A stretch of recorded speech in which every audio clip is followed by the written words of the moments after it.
ತುಂಬ ರುಚಿಯಾದ, ತುಂಬ ಸುಲಭವಾಗಿ ಮಾಡಿಕೊಳ್ಳುವಂಥ ಮೊಟ್ಟೆ ಗ್ರೇವಿ ಈ ರೀತಿಯಲ್ಲಿ ರೆಡಿಯಾಗಿದೆ.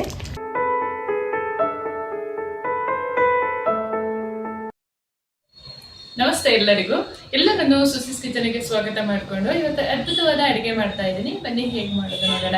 ನಾನು ಮಾಡುವ ಅಡುಗೆಗಳು ನಿಮಗೆ ಇಷ್ಟ ಆಗ್ತಿದ್ರೆ ದಯಮಾಡಿ ಸಬ್ಸ್ಕ್ರೈಬ್ ಮಾಡಿಕೊಂಡು ನೀವು ಮಾಡಿ ಟೇಸ್ಟ್ ಮಾಡಿ ಕಮೆಂಟ್ ಮಾಡೋದನ್ನು ಮರಿಬೇಡಿ. ನಿಮ್ಮ ಫ್ರೆಂಡ್ಸ್ ಆ್ಯಂಡ್ ಫ್ಯಾಮಿಲಿಗೆ ಹೆಚ್ಚು ಹೆಚ್ಚು ಶೇರ್ ಮಾಡಿ. ನನ್ನ ಚಾನಲ್ಗೆ ನಿಮ್ಮ ಸಹಕಾರ ಪ್ರೋತ್ಸಾಹ ಹೀಗೆ ಇರಲಿ ಅಂತ ಕೇಳ್ಕೊಳ್ತಿರ್ತೀನಿ. ನಾವಿವತ್ತು ರುಚಿಯಾದ ಒಂದು ಮೊಟ್ಟೆ ಗ್ರೇವಿಯನ್ನು ಮಾಡ್ಕೊಳ್ಳೋಣ. ಮೊಟ್ಟೆ ಬೇಯಿಸಿ ಇಟ್ಕೊಂಡಿದ್ದೀನಿ. ಮಧ್ಯೆ ಮಧ್ಯೆ ಈ ರೀತಿಯಲ್ಲಿ ಒಂದು ಕಟ್ಟ ಹಾಕೊಳ್ಳೋಣ.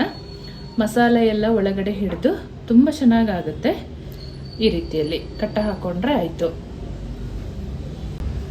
ಎಲ್ಲ ಮೊಟ್ಟೆನ ಈ ರೀತಿಯಲ್ಲಿ ಕಟ್ ಮಾಡ್ಕೊಂಡಿದ್ದಾಗಿದೆ. ಇವಾಗ ಮಸಾಲೆಗೆ ಪದಾರ್ಥಗಳನ್ನು ಫ್ರೈ ಮಾಡ್ಕೊಳ್ಳೋಣ. ಒಂದು ಪಾತ್ರೆ ಬಿಸಿಗೆ ಇಟ್ಕೊಂಡು 1 ಚಮಚದಷ್ಟು ತೆಂಗಿನೆಣ್ಣೆ ಹಾಕೊಂಡಿದ್ದೀನಿ. ಎಣ್ಣೆ ಬಿಸಿಯಾಗಿದೆ. 2 ಈರುಳ್ಳಿನ ಕಟ್ ಮಾಡಿ ಇಟ್ಕೊಂಡಿದ್ದೀನಿ. ಅದನ್ನು ಸೇರಿಸ್ಕೊಂಡು ಚೆನ್ನಾಗಿ ಫ್ರೈ ಮಾಡ್ಕೊಳ್ಳೋಣ. ಈರುಳ್ಳಿ ಚೆನ್ನಾಗಿ ಬ್ರೌನ್ ಕಲರ್ ಬರಬೇಕು. ಆವಾಗ ಈ ಮೊಟ್ಟೆ ಗ್ರೇವಿ ತುಂಬ ರುಚಿಯಾಗುತ್ತೆ. ನಾನು ಮಾಡುವ ಅಡುಗೆಗಳು ನಿಮಗೆ ಇಷ್ಟ ಆಗ್ತಿದ್ರೆ ದಯಮಾಡಿ ಸಬ್ಸ್ಕ್ರೈಬ್ ಮಾಡಿಕೊಂಡು ಕಮೆಂಟ್ ಮಾಡೋದನ್ನು ಮರಿಬೇಡಿ. ನೀವು ಈ ಅಡುಗೆ ಮಾಡಿ ಟೇಸ್ಟ್ ಮಾಡಿ ಕಮೆಂಟ್ ಮಾಡಿ. ಹಾಗೆ ನಿಮ್ಮ ಫ್ರೆಂಡ್ಸ್ ಆ್ಯಂಡ್ ಫ್ಯಾಮಿಲಿಗೆ ಹೆಚ್ಚು ಶೇರ್ ಮಾಡೋದನ್ನು ಕೂಡ ಮರಿಬೇಡಿ. ಈರುಳ್ಳಿ ಈ ಹದದಲ್ಲಿ ಫ್ರೈ ಆಗುವಾಗ 2 ಇಂಚು ಶುಂಠಿ, ಒಂದು 4 ಹಸಿರು ಮೆಣಸಿನಕಾಯಿ, ಒಂದು 10 ಎಸಳು ಬೆಳ್ಳುಳ್ಳಿ, ಚಕ್ಕೆ ಲವಂಗ, ಏಲಕ್ಕಿ, ಒಂದು 4 ಕಾಳು ಮೆಣಸು, ಒಂದು 15 ಗೋಡಂಬಿಯನ್ನು ಸೇರಿಸ್ಕೊಂಡು ಫ್ರೈ ಮಾಡ್ಕೊಳ್ಳೋಣ.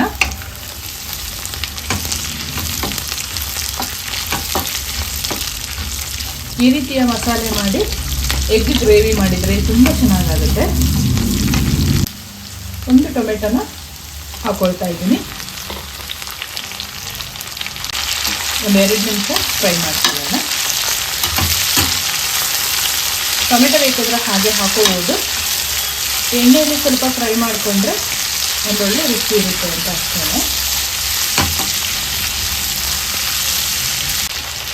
ಮಸಾಲೆ ಎಲ್ಲ ಚೆನ್ನಾಗಿ ಫ್ರೈ ಆಗಿದೆ. ಇದನ್ನು ಈಗ ತಣ್ಣಗಾಗಲು ಬಿಡೋಣ. ಮಸಾಲೆ ಹುರಿದ ಪಾತ್ರೆಗೆ ಮೊಟ್ಟೆ ಹಾಕ್ಕೊಂಡು ಒಂದು 5 ನಿಮಿಷ ಫ್ರೈ ಮಾಡ್ಕೊಳ್ಳೋಣ. ಈ ಹದದಲ್ಲಿ ಫ್ರೈ ಆಗುವಾಗ ಸ್ವಲ್ಪ ಅರಿಶಿನ ಪೌಡರ್, ಒಂದು 1/4 ಚಮಚದಷ್ಟು ಕಾಶ್ಮೀರಿ ಚಿಲ್ಲಿ ಪೌಡರನ್ನು ಸೇರಿಸ್ಕೊಂಡು ಚೆನ್ನಾಗಿ ಮಿಕ್ಸ್ ಮಾಡ್ಕೋಬೇಕು.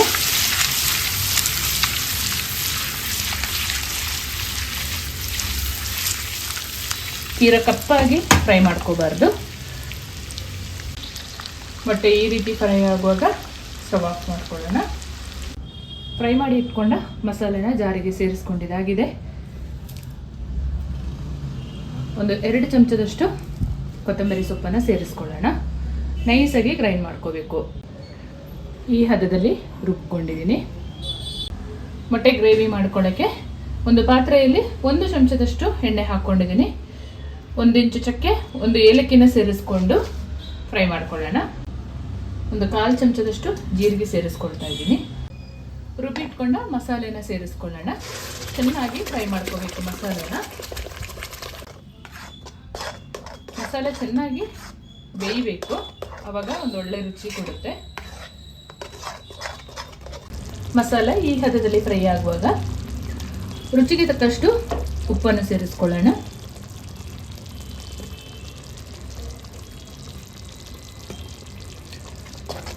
ಚೆಂದ ಮಿಕ್ಸ್ ಮಾಡಿಕೊಂಡು ಸ್ವಲ್ಪ ಮಸಾಲೆನ ಹಾಕೊಳ್ಳೋಣ.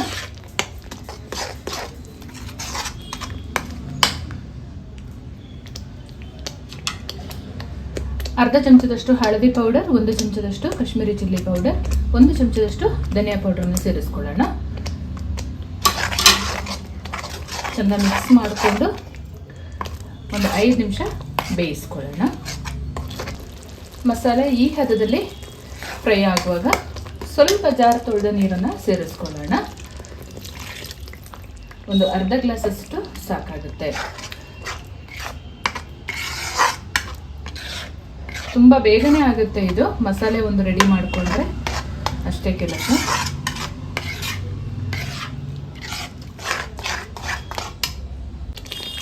ಮೊಟ್ಟೆ ಸೇರಿಸ್ಕೊಳ್ಳೋಣ.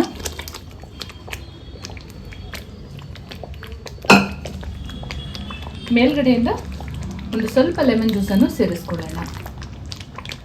ನೀವು ಬೇಕಿದ್ರೆ ಮೊಸರು ಕೂಡ ಹಾಕಿ ಮಾಡ್ಕೋಬೋದು, ಅದು ಕೂಡ ಚೆನ್ನಾಗಾಗುತ್ತೆ. ಒಂದು 5 ನಿಮಿಷ ನಿಧಾನ ಉರಿಯಲ್ಲಿ ಕುದಿಸ್ಕೊಳ್ಳೋಣ, ಸಾಕಾಗುತ್ತೆ. ತುಂಬ ರುಚಿಯಾದ, ತುಂಬ ಸುಲಭವಾಗಿ ಮಾಡಿಕೊಳ್ಳುವಂಥ ಮೊಟ್ಟೆ ಗ್ರೇವಿ ಈ ರೀತಿಯಲ್ಲಿ ರೆಡಿಯಾಗಿದೆ.